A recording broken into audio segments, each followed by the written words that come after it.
ҳарчанд дар шаҳри Бухтари вилояти Хатлон ба ифтихори 30-солагии истиқлолияти давлатӣ дар баробари бунёду мавриди баҳрабардорӣ қарор гирифтани шумораи зиёди иншооти таъйиноташон гуногун соли 2021 7 корхонаву коргоҳҳои саноатии нав таъсис дода шуда. дар маҷмӯъ шумораашон ба 50 адар расонида шуд. аммо 3 ададаш умуман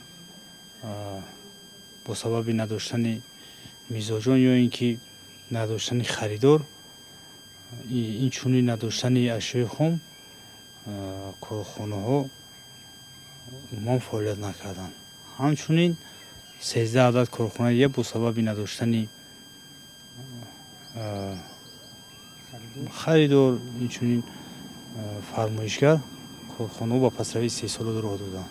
дар рӯйхати корхонаҳое ки дар соли 2021 умуман фаъолият надоштанд шомил мешавад ҷамъияти дорои масъулияташ маҳдуди Соабзон, ҷамъияти дорои масъулияташ маҳдуди Марьям Биби, ҷамъияти дорои масъулияташ маҳдуди Маркази ҳунаромӯзӣ ва ҷамъияти дорои масъулияташ маҳдуди Орди Хатлон. то соли 2013 бо иқтидори камтарин фаъолият мекард. аз соли 2013 бо сабаби камда шудани рӯи оҳан корхона аз фаъолият боз монд. тӯли як чанд сол корхона фаъолият накард. рӯи оҳан ки ба ҳолати аввала баргашт, корхона таҷҳизотое ки гандума коркард мекард, орд истеҳсол мекард, фарсуда шуда як ваъдаҳои бисёр метиҳанд. мо имо гуфта корхонаро ба кор медорем, мои дига медорем. мутаассифона ҳамин баҳона фақат надоштани маблағи гардон гуфтад корхона кор накарда. дар баробари ҷамъияти дорои масъулияташ маҳдуди Орди Хатлон ки аз соли 2001 хусусӣ гардонида шуда 8 сол боз ин ҷониб умуман фаъолияти истеҳсолӣ надорад, ҷамъияти дорои масъулияташ маҳдуди Соабзон низ баъди кушодашавиш чандон умри дароз надид. суоли матраҳ ин аст ки чаро соҳибкор бо харҷи 2 миллион сомонӣ корхонаи собунпазиро аз нав таъсис додаасту, аммо барои фаъол буданаш чандон ҳавасманд нест. سبب فعالیت نکردن همین که تامین کردن اشیاء خام پرابلمه. کارخانه کلان که است مقدار زیاد اشیاء خام برای همین مبلغ‌های گردشی به ما هم مقداری که ضرور هست ما نداره. داشتیم ما مثلا مبلغ‌های 400 500 600 و سامان که محصولات در اول کار کمتر از خطر آمد. برای همین سبب اساسی همین سبب دیگر یگان سبب نیست. کارخانه نو تیار همه تجهیزاتش هست. дар миқёси вилояти Хатлон аз ҷиҳати иқтидори ягона корхонае мебошад ки ба истеҳсоли маҳсулоти шустушӯӣ машғул буда дар як сол имкон дорад то 6000 тонна маҳсулот барорад. аммо соли 2009 ки маросими ифтитоҳи он сурат гирифта буд, фаъолияташ ҳамагӣ чанд моҳи ҳисобӣ идома ёфту халос. дар ҳоле ки талабот ба ин намуди маҳсулот дар ҳудуди вилояти Хатлон 8000 тоннаро дар бар мегирад, аммо дар соли гузашта ҳамагӣ 13 тонна маҳсулоти шустушӯӣ истеҳсол гаштаасту халос. бо омилҳои сарбастау номаълум тӯли 13 соли инҷониб фаъолияти ин коргоҳ ба таври шах шуда боқӣ монда, дастгоҳу таҷҳизоти гаронарзише ки дар ин ҷо ворид ва насб гардидааст ба коми нестӣ фурӯ меравад. айса ба фикрам истеҳсолкунандаҳои дигар давлатҳо бисёртар ба фикрам. бо хай сифаташ ба аҳамият метиҳед, нархаш ба нархаш албатта қиматтар меғалтад аз ва нисбати аз мо. خیلی ما که نکنم اگرم قیمت هم باشد خریم ده. فعالیت کرد، سر شویش کشوده بعضی کشوده شویش. بعد نمیدونم کدام سبب وقت خوی اشیاء خام نرسید نیافتن یا همون چیز وای نکرد می حساب کتاب توغری نامد می که صابون ممکن قیمت میشد از وای استحصال کنن. همین بهونه خاطر بگیرم سبب وقت همین خیلی مون دیگه. بعد دیگه پرابلم‌ها هم بودن با فکرم ده. برنامه ما بود هم هست. ما مثلا اشیاء خام برابر با وقتی کارخانه بنا کردن چیسته شده گرفتیم، لیکن بعضی حالات ها میشد که مثلا اشیاء خام وقتش بلند میشود در دیگر ما کشورهای که ما میبریم یا که همین وزیر برین خود روستی ما ببینید خیلی مانع ها میشد که ما هم خیلی پرابلم ها و خیلی مستر زیاد پول ما که از سوی کشوی از سوی محصولات پاسفاد آمدن برای ما خیلی نابود شده بود. ҳамзамон дар соли гузашта 13 адад корхонаву коргоҳҳои саноатии шаҳри Бухтар ба мисоли ҷамъияти саҳомии кушодаи трансформатор, ҷамъияти саҳомии пӯшодаи равғани Сомонӣ, ҷамъияти дорои масъулияташ маҳдуди Меҳробвар ва амсоли инҳо бо омилҳои сарбаставу номаълум ба қадри кофӣ маҳсулот истеҳсол накарданд ки аз ин ҳисоб ба буҷаи шаҳр 7 миллион сомонӣ кам маблағ ворид гардид. Чӣ мебаровардем барои кӯдакон, барои калонсолон? айни ҳол бошад мо зиёда аз 30 намуд маҳсулот мебароварем. ин аз дастпӯшак сар карда то костюму шиму камзули афсарон аскарон ҳамчун бушлати зимистонаи афсарон ба камуфляж барои кормандони сохторҳои қудратӣ ва ғайраҳо. то соли 2013 дар ин корхонаи дузандагӣ ки бо номи 50-солагӣ хело маъмул буд, то 400 нафар сокинони маҳаллӣ саргарми истеҳсоли шим буданд. баъди хусусигардонии аллакай шумораи кормандон ба 25 нафар расонида шуда, танҳо дар як сол то 20-22 ҳазор ҷуфт либосҳои махсуси расмиро барои афсарону кормандони ҳифзи ҳуқуқ истеҳсол мекунанд. яъне аз 4 толори барҳавое ки шумо мебинед, танҳо дар як қисматаш имрӯз корҳои дузандагӣ роҳандозӣ гаштаасту боқимондааш дар чунин вазъ қарор дорад. Дигар этажда толоро мошинкати ҷиҳоз кардаги ҳастанд. сеюм чорум ошона холӣ мебошад. Коргар дорим, айни хол фармоиш набудан коргарро ба кор ҷалб накардем. чӣ ки поёнда шумо дидед, як цехи нав кардем соли 2021 ана барои 50 нафар коргар. рости ҳамон одам фармоиш нест. мебиёянд хай якта дута сета чорта то 10та 15та хай заказ омада духтестем.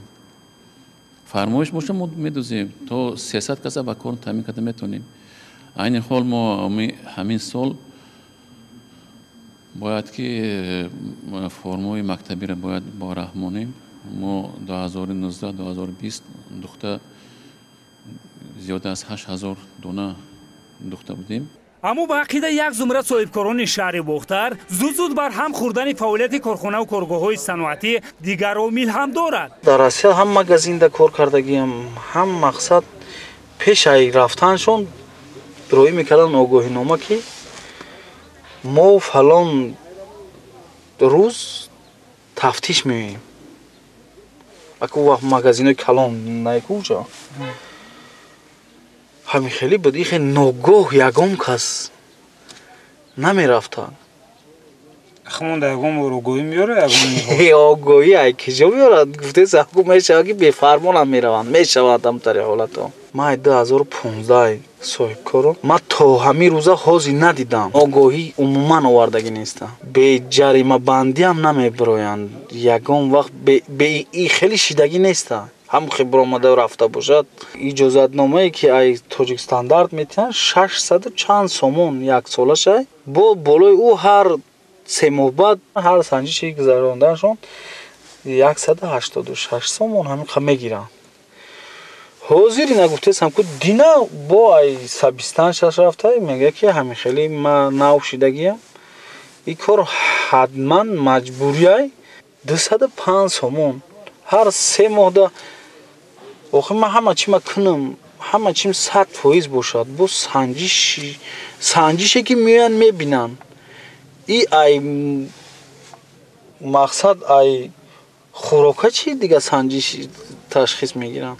мушкилоти дигаре ки бештар дар фаъолияти соҳибкорӣ монеъ эҷод намудааст, ин шумораи санҷишҳои беҳисоби сохторҳои ба қавли назоратӣ ки дар бисёр ҳолатҳо бо истифода аз ваколатҳои мансабии хеш бе фармоишу ҳуҷҷатҳои расмӣ вориди корхонаву марказҳои савдо ё хизматрасонӣ гашта бо ҳар баҳонаи кӯчак пардохти маблағҳои гуногун ҳаҷмро тақозо мекунанд. санҷишҳои бенақша план проверка меган ҳамин масъалаам ҳастам боба. мисол мана ай госстандарт сертификат доред, аз санитинсансия хулоса доред, ай хулосаи оташнишонӣ доред. ин чизо ҳаст шумо ба патент ё шаҳодатнома доред, налог месупоред, эъломия доред, ҳама чиз ҳаст шумо ба. бо ҳамин як масъала меқапанд хоҳи дигар соҳое ки умуман дахл надорад, на ба сертификат, на ба хулоса, на ба патент ё ба шаҳодатнома мебиён ҳамин асабот вайрон мекунанд, вай мекунанд. бовар кунед мо айсар мегузарондам ҳамин чизада. ай управление корҳои дохилӣ ман метавонам ки маҳкам карда наметавонад, вай ҳуқуқ надорад. вай кие вай ухир ман андоз супорам, ҳама хуҷратон бошад. ман мегӯям зе оперативни группара ҷиғ мезанам, мега маҳкамат мегӯям намега ҳамин одамо кор кардестан, ҳамин одамо мисол як бурда нон ёфта нест. мо ба ҳамин як чизе ки меҳрубонӣ нисбати якдигар намомарангем. дарандое ки дар вай астку дар ҷангал ки касе рақабид, аммо бояд мо хӯрем да. мо кор надорем пушти вай ба ки ё чӣ мешад пага қати мо кор надорем. ҳамин қабид ма бояд канума ҳамин اینا من قطع کردم نمیسپارم نه 1000 سوم نه 500 سوم کی با فایده کی با همین دولت به ضرر صاحبکارا روزی به نمیتیان که کمتر روزت به باشه خیلی در مجموع یک سال دا حساب کرده برویم چند مراتبه میان ای چند نهاد میان